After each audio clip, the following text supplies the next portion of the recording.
would tell me, he's like, look, ya Ibni, I'm too old. You can't benefit from me. You know, go and study. There's an Indian sheikh, Indian scholar who teaches in the haram. His name is Wasiullah Abbas. Go and benefit from him.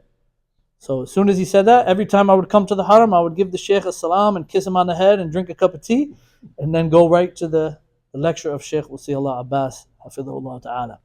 So he kind of like, set us on the straight path of who we should benefit from inside the masjid al-haram. So, yeah. What was the question again? Read it to me again. Oh no, I might have some more to add on. Did I get it? Yeah, you got. Yeah, I got it. All right, you hit the alhamdulillah. nail on the head. Yeah, all right, So alhamdulillah. basically, the first scholar you studied was Sheikh Wasiullah Abbas. What books did you memorize and study with the ulama at that time? نزهة النظر, مصطلح حديث, أصول الثلاثة, قواعد أربعة, البيقونية, which is the primer for مصطلح حديث.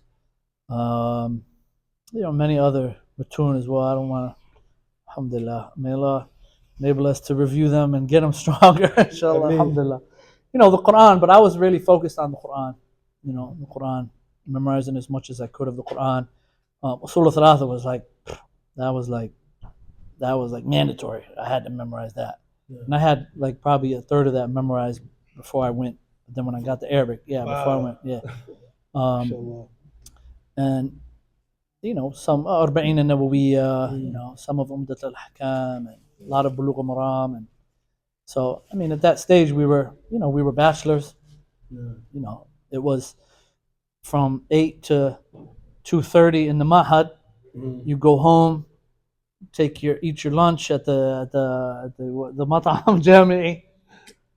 Then you take your qaylula for an hour or two. Asr, you're back at it. Before Asr, you're going out to catch a taxi to the haram.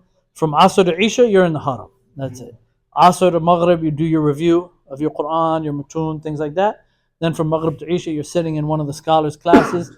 Then after Isha, maybe you do a little bit more review and you take the bus back or the taxi back to your dormitory. That's how it was prior to getting married. No, tying the knot. Did you ever get a chance to study with Sheikh Rabi'a ibn Hadi? Yes, I did. All of us, all the American brothers. That was our spot. That was our spot. After Jummah, you going? Everybody's there. Alhamdulillah. That was the spot to be. That was the spot to be for all the American Western brothers. And it was, to some of us, it was like, we came there to benefit and learn and study from the Sheikh.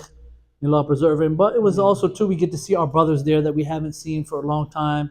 So we get that camaraderie. We get to congregate with the brothers and things like that.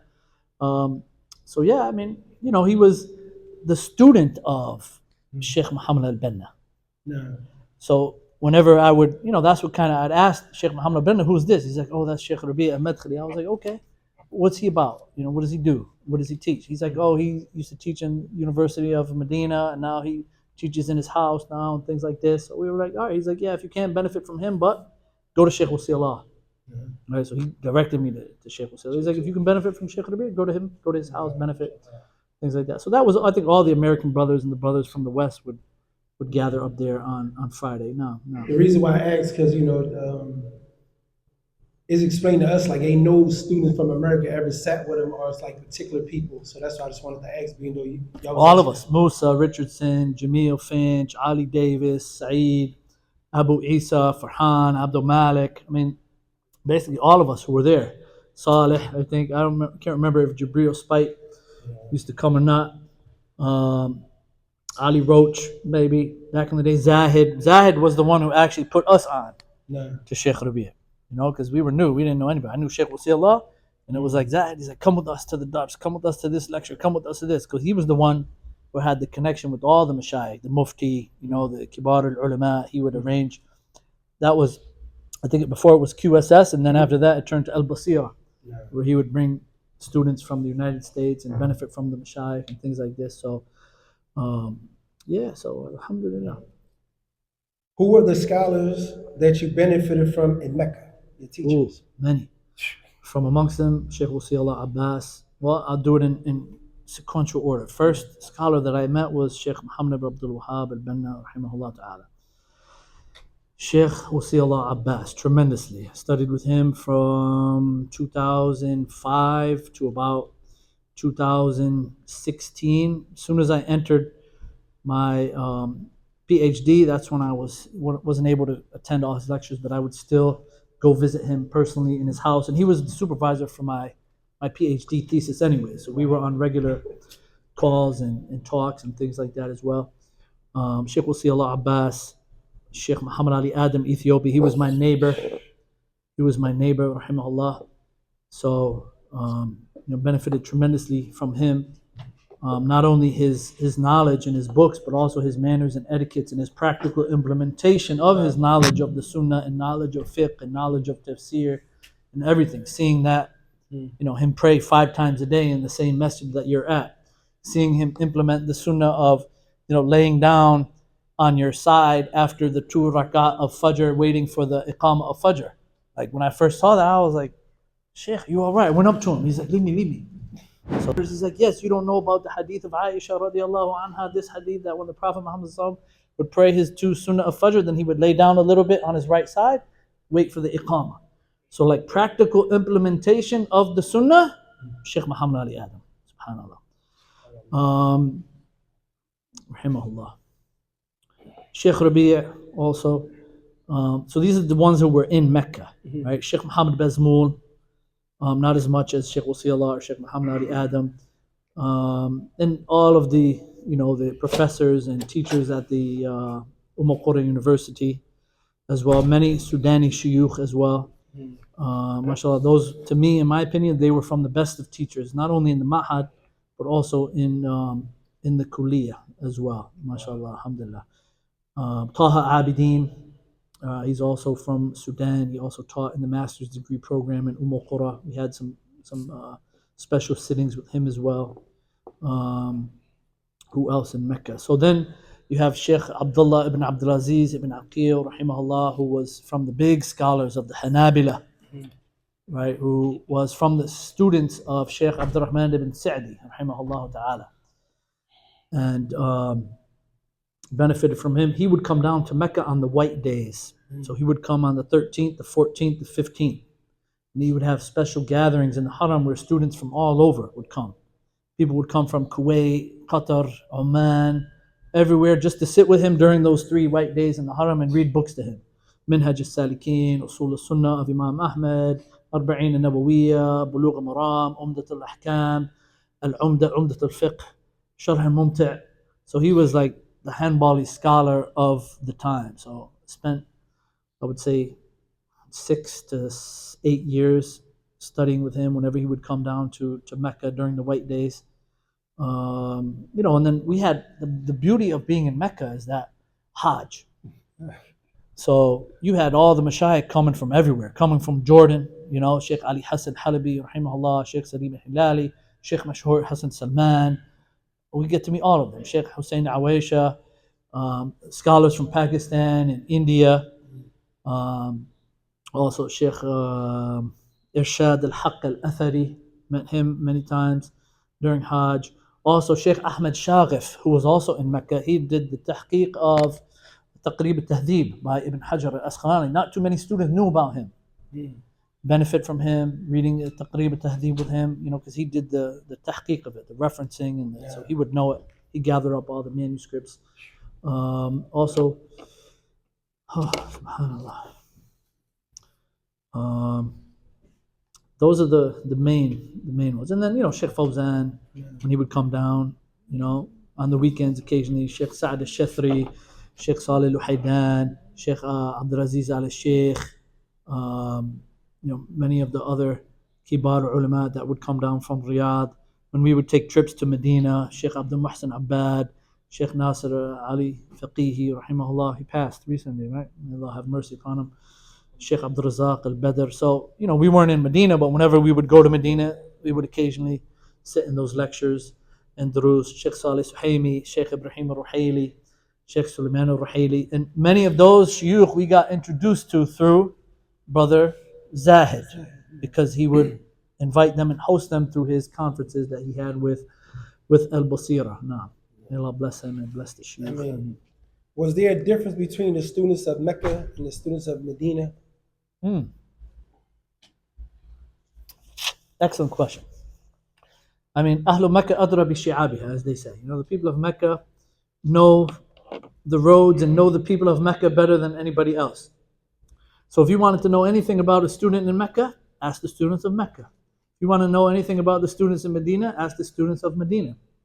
Right? This is from the sciences of hadith, right? When you study Aqran, you study, people who were in the same place at the same time. They know the best of what Saeed was doing, what Faruq was doing, what this one was doing, what that one was doing, better than somebody who just knows the brother in America. I know who he used to sit with.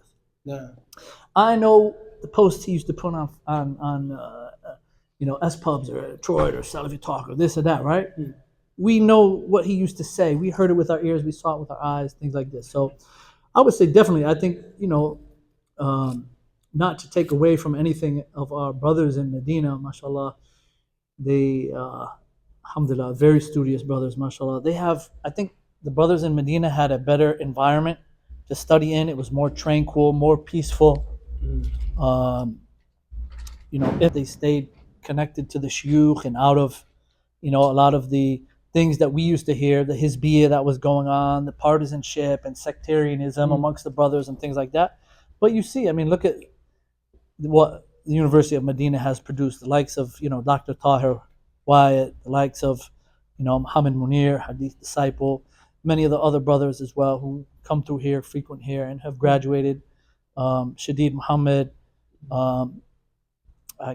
so many brothers in Medina. But I think, our vibe was, I don't think any of us really, except a select few, really got caught up into refutations and sectarianism and division. We were just trying to benefit as much we can, memorize Matun, memorize Quran, get the lugha down, and come back and teach the people.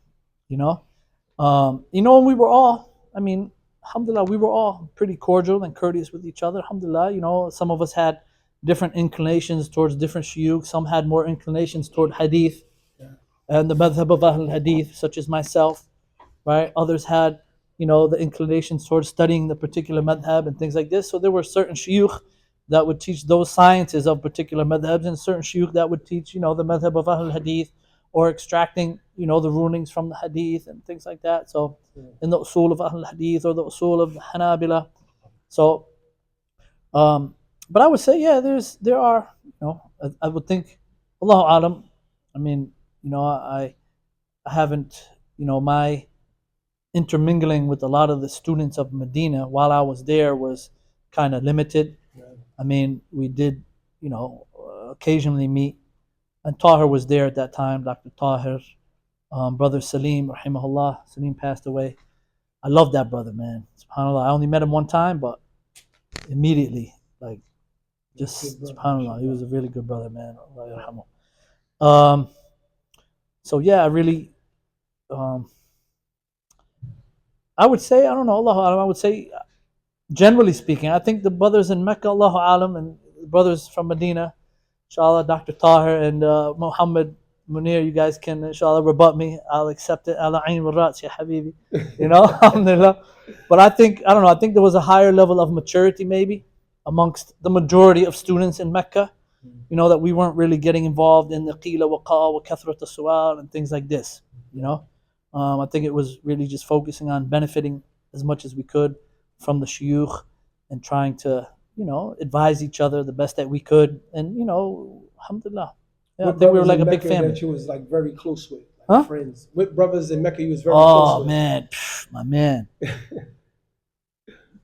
Farhan Siddiqui,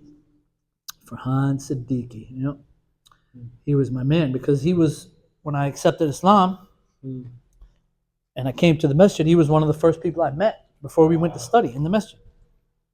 So he put me on to Quran. He put me on to, he lived in Glastonbury, but we would all come to the same masjid in Windsor, Connecticut.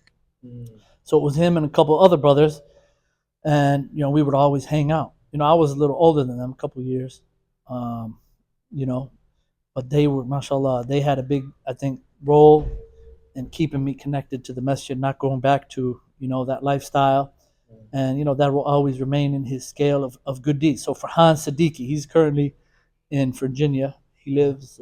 He's the imam, one of the imams, I think, at Dar al Hijrah down there. May Allah bless him, bless his family. Alhamdulillah. So him, and Muhammad Sulaiman. Muhammad Sulaiman, he was also another brother who I met when I just had come home. He graduated from the Islamic University of Medina, from Kulit Sharia. I think Abu Sajid, you probably met him, I think once or twice. Abu Musa. He's in Connecticut now. He was imam, principal of some Islamic schools there for some time. But very good brother, mashallah. I love him too. May Allah bless him and grant him goodness, alhamdulillah. So those two brothers, yeah. All right, I have another question, Sheikh. So which class and subject in Islam that was the most difficult? And why?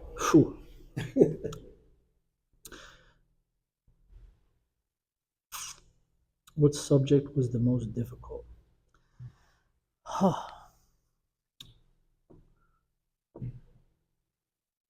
What was the book we studied in the Hanbali Fiqh? Road and Morba. Yeah. I did not care for that book too much at all. Because my inclinations were more towards the fiqh of Ahl Hadith. Give me the Hadith. What do the scholars say about the Hadith? I don't want to study if you do this, then it's that. If he says this, then it's that. And that was too. Alhamdulillah, Ali and brother Saeed, mashallah. I mean, that was their thing. Assalamu rahmatullahi wa barakatuh. That was their thing. But I loved fiqh. That was the thing. I just didn't like studying it on the tariqah of the madhab.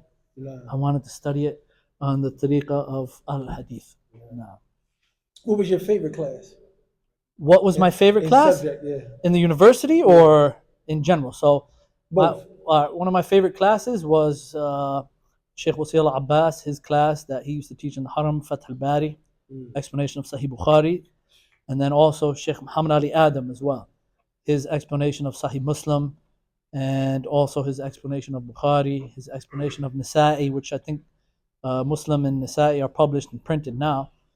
But that was like two different scholars, two different scholarships. Like you see Sheikh Wasilullah, Hafidhullah, the way that he teaches, Sheikh Wasilullah can dive into the hadith and extract the hidden defects from the matan or from the sanad.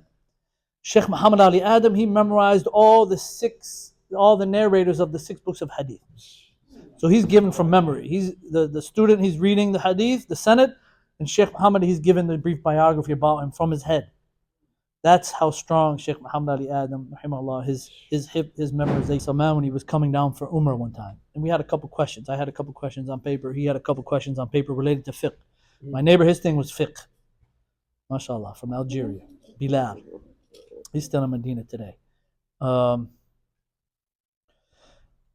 So we met Sheikh Mashhur Hassan Salman in the area which is now taken down in the Haram. I can't remember the name of it now. Shimaliya maybe it was, right? And we met Sheikh Mashhur. I know he was staying in this small little hotel. He had like 10 books with him. Entered, Assalamu alaikum, alaikum salam. How are you, Sheikh? Jazakallah khair, mashallah. His hosting and his, welcoming us was like, something that we could never explain with words. The love and affection that he showed towards students of knowledge. So my neighbor asked him a question. He's like, Sheikh, I want to ask you a question about this particular issue in fiqh.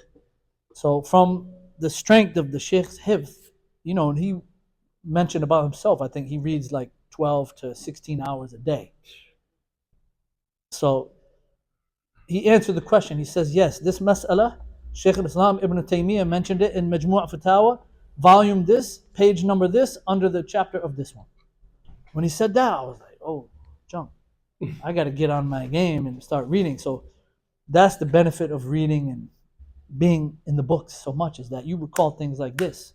How many hafadh here, you ask them, hey, where's this verse? They say it's on page number 500, the top corner, left-hand side, or it's from the middle of the page on this one, from kathrat al-maraja'a, kathrat al-reading. So Yeah, subhanAllah, Sheikh Mashhur is, I can compare him like in memorization and hifz to like Sheikh Muhammad Ali Adam, Wow. Ethiopia now. After seeking knowledge, what was the most important thing that you took away from this whole life experience studying abroad? Say that again. After studying knowledge, what was the most important thing that you took away from this? SubhanAllah. After studying, what is the most important thing you take away? Is that Allah Azza wa Jal can make the seemingly impossible possible for anyone. In that man jadda wajada wa man zara'a hasada. That the one who treads upon a path to acquire and attain anything that they set their mind to do, they'll be able to do it with the success and tawfiq of Allah Azza wa Jal.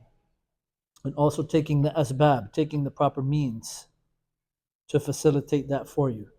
Being obedient to Allah Azza wa Jal. And of course, living in Mecca, you're in the most holy city, where it's different than any other place. And Allah has no comparison or no similarity. Just like if we're here in the masjid or out in the street, and you walk into the courthouse, there's certain manners and etiquettes and things you can do in the courthouse and things you can't do in the courthouse. Yeah. So what about the judge of judges and the king of kings? When you go into his city, when you go into his house. So living in Mecca, it taught us to have a higher level of consciousness of what we do, what we say, what we don't do, what we don't say, staying away from the haram, and even thoughts. Because living in Mecca, as Allah Azza wa Jalla, He tells us in the Quran that whoever thinks about doing something bad in the haram boundaries, then they will taste a punishment. But anywhere else in the world, you think about doing something bad and you don't do it, you're getting a reward for it. But Mecca, even if you think about doing something bad, and even if you don't do it, you're still being held accountable for it. So that was the sacredness of Mecca. And taking that sacredness outside of Mecca and carrying it in our hearts and in our minds and in our bodies and in our actions and in our worship and in our knowledge, bringing it back here, I think that, there is some remnants of that barakah of that holy city and those great scholars and that great opportunity that we had to benefit from being in Mecca for all those years. We always ask Allah Azza wa Jalla to not take away from us the opportunities to share some of the blessings that He has bestowed upon us. Being here, it's a responsibility. Being here is a ni'mah from Allah Azza wa Jalla. There could be 10 other people. There's hundreds and thousands of other people who are more qualified than me. A piece of paper that says PhD on it. But I realized when I got my PhD, that's when my journey to seek knowledge started. 15 years studying, right? Arabic Language Institute, 4 years of the Kuliya, 4 years of Masters, 4 years of PhD. Now I realized how to research a mas'ala. Now I researched, okay, where there's ikhtilaf in the issue. Don't be so quick in giving fatwa. The one who doesn't know the ikhtilaf of the scholars of the, of the opinions in the madhahib shouldn't be giving fatwa. Because now you're doing dhulm. The fatwa that person deserves and is suitable based on the Quran and Sunnah, you may be giving him a fatwa and he might not be able to practice that fatwa. What is his level? Where is he at? So, and there's those good memories, and I'll say that that was the best time in my life. 47 now. Those were the best years of my life, and they always say, when you're in school, when you're studying, you're like, oh, we got an exam, oh, we got to study, oh, we got to review, we don't sleep for 3 or 4 days straight, we got exams after exams. Like they used to pack on. You think you guys here in the colleges, would you take 4 classes a semester, 3 classes, and you guys are like, oh, it's too much, it's a heavy load, it's a heavy work. Man, we had 8 classes in a semester, 7 classes in a semester, 9 classes in a semester. Imagine doing that. And the whole mode, the whole way of studying over there is different. Here, what did you understand from this chapter? Over there, bring the nas, bring the text. What did you memorize? So you're the night before the exam, you're memorizing 250-page book. You're starting like a month. My memory was like, I had that, like, how would you say, that long-term powerful memory. Like I had to start a month ahead of the exam to get it down. Other brothers, mashallah, 3 days, 4 days before the exam, they got it down, right? So I had to memorize and repeat it and repeat it and repeat it. It was probably from, smoking that weed before before Islam, the Jahiliyyah, that messed up my memory, but alhamdulillah, I had a little bit of it left, alhamdulillah. Um, so, I mean, just so many benefits, subhanAllah, and learning from the manners of the scholars, alhamdulillah, being able to finish my PhD and focus on that level of studies, that was a great accomplishment for me, and I couldn't have done it except, with Allah Azza wa Jall's aid first. Secondly, having good brothers around me who were encouraging to me. Thirdly, my wife, my family being patient with me, living that miskeen lifestyle as a student of knowledge, 5 kids, now I have 6 kids, trying to make ends meet. You get a 800 rial a month stipend, and you got to feed 6 heads, 5 heads, or at that time it was 4 heads, right? And just living that lifestyle. I mean, women aren't accustomed to that. They want to be comfortable. They want to go out on the Fridays. I can't, baby. I gotta go to the dars and the haram. Right? But alhamdulillah, I mean, Allah granted me, mashallah, alhamdulillah, a wonderful spouse, a wonderful family. My wife, she also studied as well. She got her master's degree from Muqarras. We were like on the same thing. So she was like, review, I review, you review. So she was, going to the classes as well. So we would go to the haram and benefit. This guy, he got lost one day. My son, Abdurrahman, he got lost in the haram. And when somebody gets lost in the haram, man, you panic. Because the stuff you would see, they would have little kids with their arms cut off. No. Kidnap the kids and put them, unfortunately, I mean, this is reality, though. Put them outside the haram and they beg for money. And when Abdurrahman got lost, I was going to the lecture of Sheikh Wasiullah, went to drink some Zamzam, turned around, gone. Man. Wasn't able to go to the dars that night. Went to the Kaaba, made tawaf, making dua. Stayed from, I think it was Maghrib until like 3 a.m. Just gave up. Went to the Lost and Found office in Sharikat Mecca, Hilton, right there. I says, look, I lost my son. What's he look like? I said, he looks like all the rest of the little Arab kids here with a thobe and brown eyes and brown hair. What's his name? I said, Abdurrahman.